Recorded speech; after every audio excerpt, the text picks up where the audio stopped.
Professor Prabhas, whom I know very well, he invited me to give a lecture on the activities in Berlin during the time when I was directing this institute.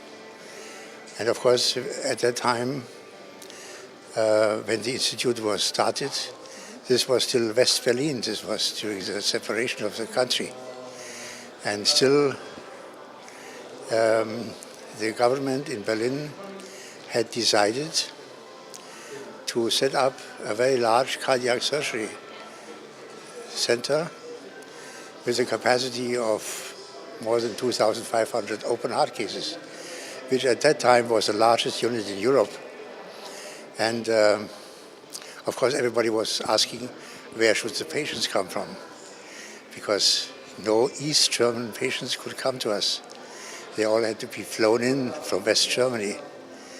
But it worked very well because we were confident that we can do good work, and in particular to accept every patient at a time when many cardiac surgery units would turn away patients because they were too difficult or too old or whatever. Yeah.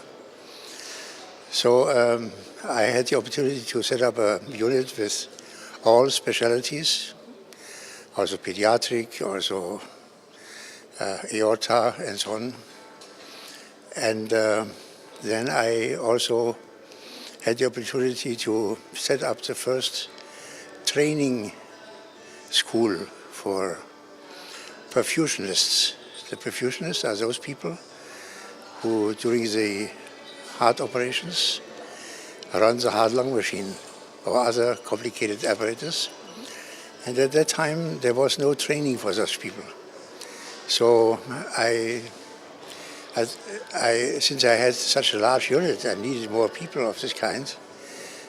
So we said we have the opportunity to make a school, an academy. And this has been the first in Europe.